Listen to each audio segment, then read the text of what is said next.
How are you? Good, very excellent good. eyebrows. Bravissima. Oh my God. Thank you. The biggest compliment I ever received. Thank you for that. Guys, I love the entire aesthetic of the show.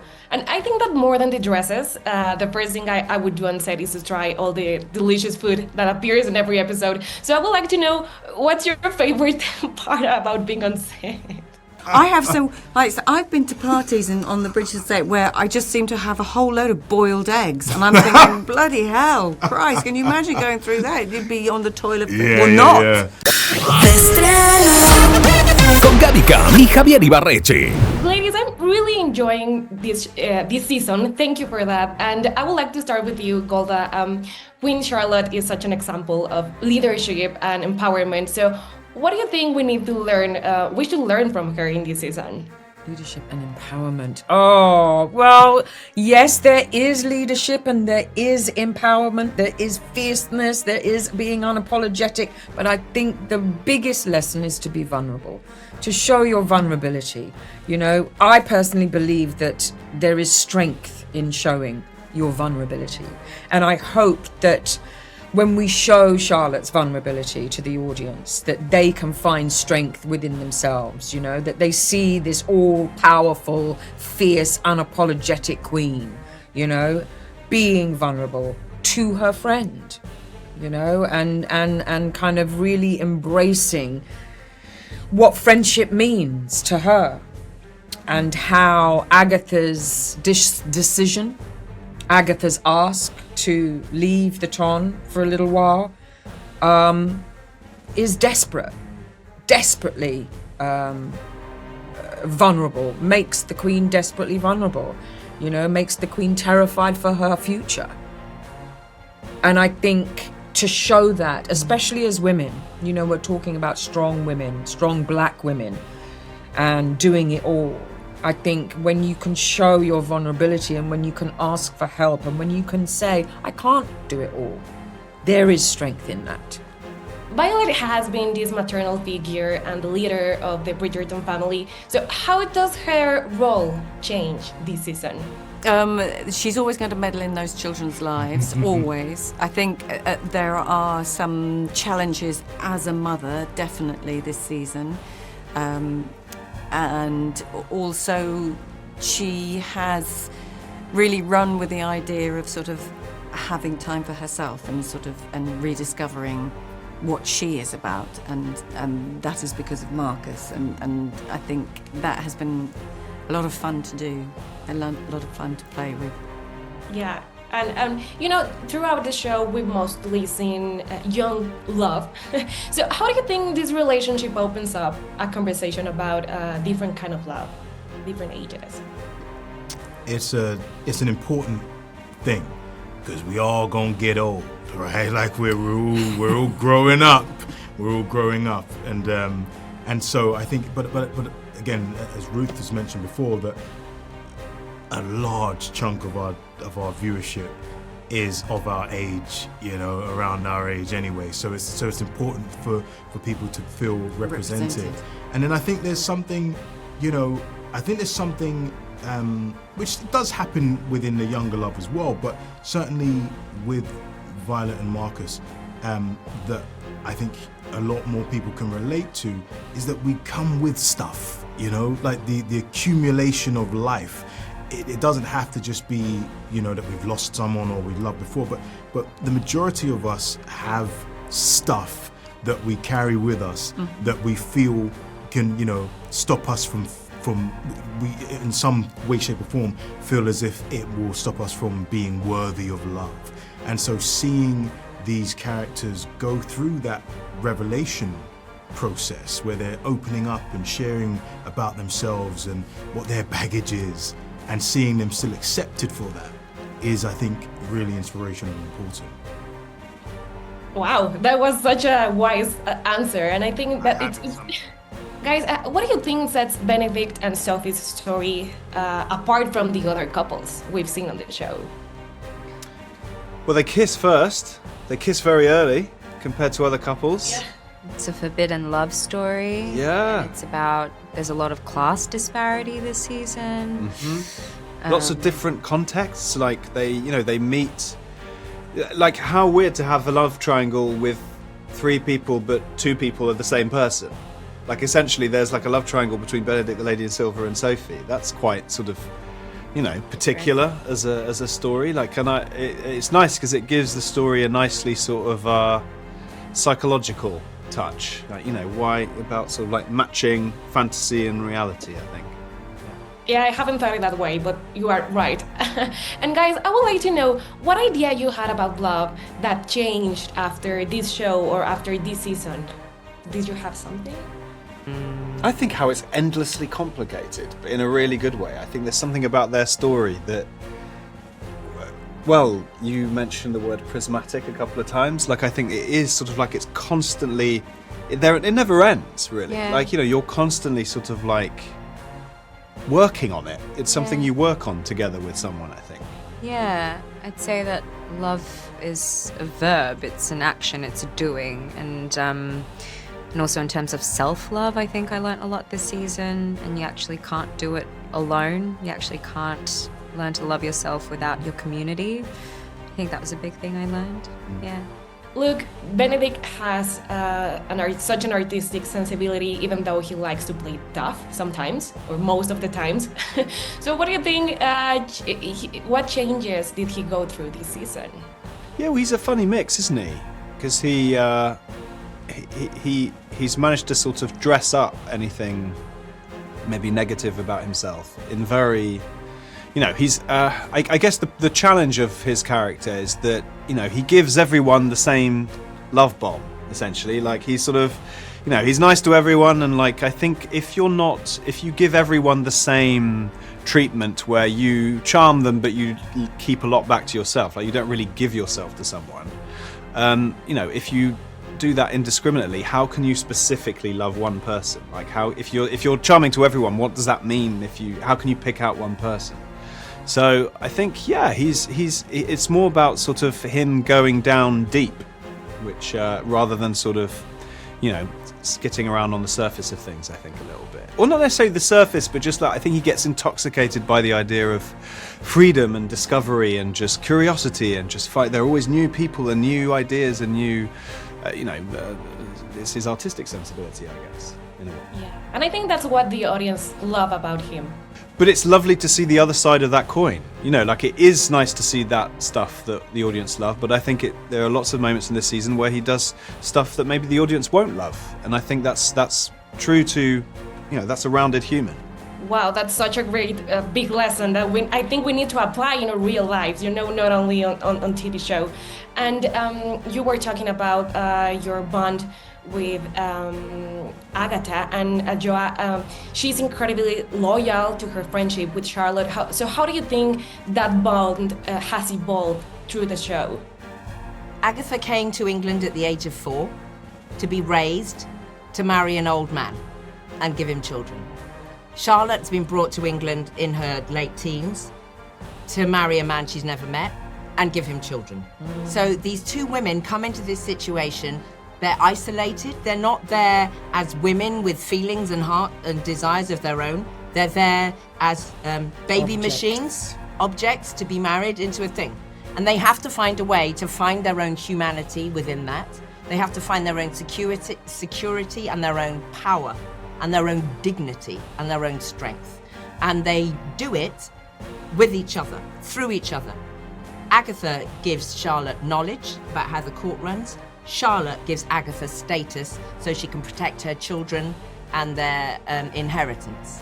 And then from that place of need grows the friendship. And you watch that friendship through all the seasons of the show.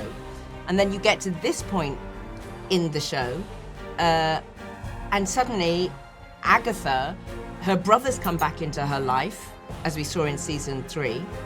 And now she's starting to think about, so I was brought over at 4. Well, who was I before I was 4? What was the first sky that my baby eyes saw? What was the first tree that my toddler played under? And she needs to understand the small child so that she can go forward in her life in this world. Because this is the world she's lived in since she was 4. This is her world. Yeah. But there's this tiny jigsaw piece that's missing from the story for her, and she has to go and find it. And that means this strong friendship that has sustained them both, protected them both, informed them both, entertained them both, is shaken because she's having to say, I need to leave this bit of my life with you, this foundational part of my safe life with you, to go and find this tiny bit of my life over here, so that I can come back and move forward. And I think it shakes them both up in different ways, and that's where you get to see the vulnerability. You get to see both of them, you know, they both have moments of going, the Queen says, no, you can't go, I'm the Queen. And she's like, all right, then I'm just going to be your subject, I won't be your friend anymore. And you know, you see them in kind of a very young, vulnerable place, because actually that's in all of us at some point. You push us too far and we become tiny again. Because we're just feeling the emotion and the head goes out, doesn't it? And it's all heart. Exactly. Yeah, and I think that both characters are more alike than they think, you know, like they share so many things. 100%. Yeah. Yeah, it's really true, because love isn't just a feeling, it's like a decision to stay with that person with that background. So also, this question is for both of you. I would like to know, you had an idea of love that changed in this show, after this show or after this season? Your concept about love. I don't think it's necessarily changed my concept of love, but it's reinforced something that I have kind of known and thought about for a long time, which is you need truth for love, right? Like you can't have love without truth. You know, they can't coexist. Like you can't have one without the other. You know, to have love without truth as the foundation is not love. It can be infatuation, it can be something else, but it's not love. And I think there are beautiful scenes with Marcus and Violet, but also with Sophie and Benedict, where they hit a level of truth with each other that deepens their love, you know, or allows them to then experience that love. So I think that's what's really explored well in this season. I think I kind of really go with Violet's mantra of friendship.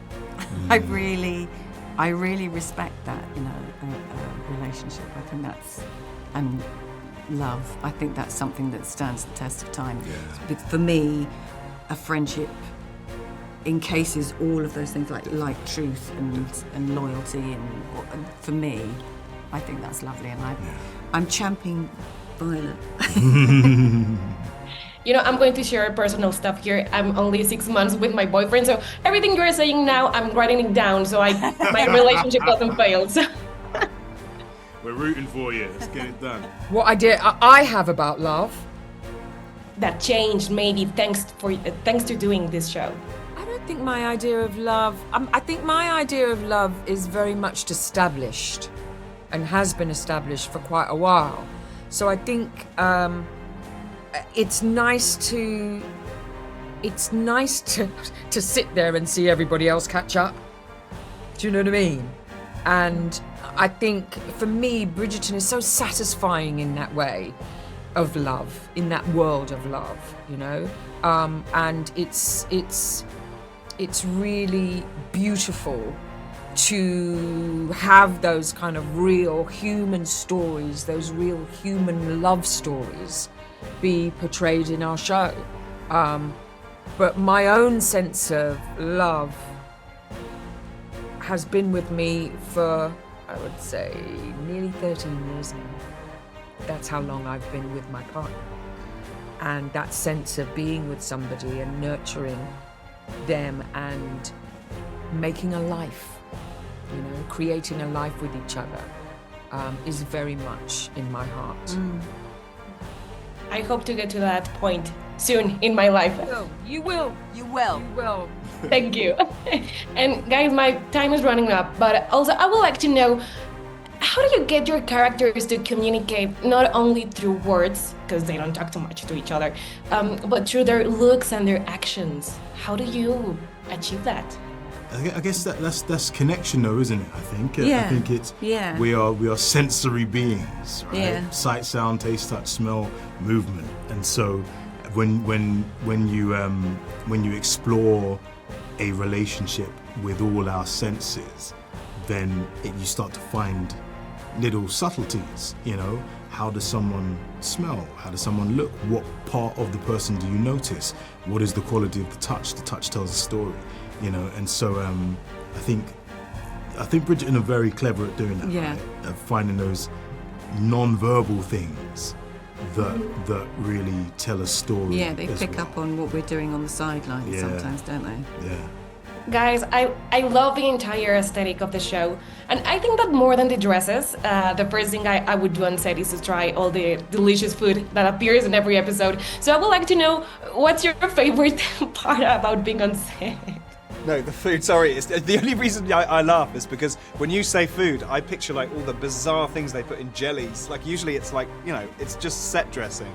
But it's just they eat so many jellies. And sometimes it's like a savoury jellies. There's like meat in them, or there could be like, it's bizarre, yeah. I mean, that's what I think. I'm sure they're very nice cakes. But yeah, it sort of makes me feel a bit sick. What was your question, sorry?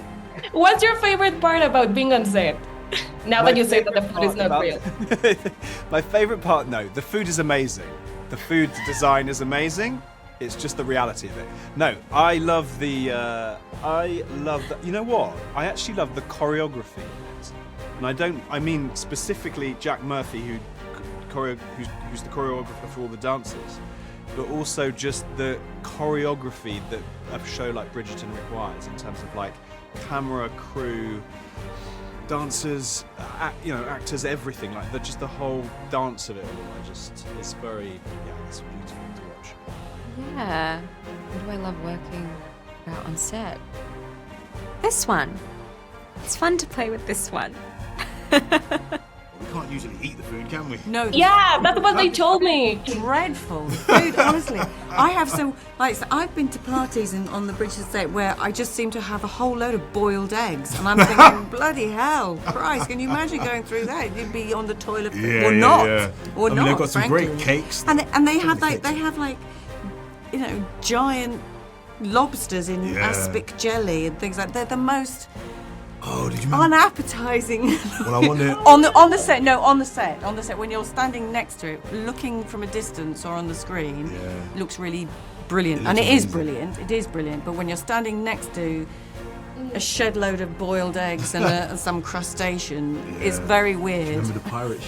the pirate. Oh yes, the You say that? Queen. Yes, yeah.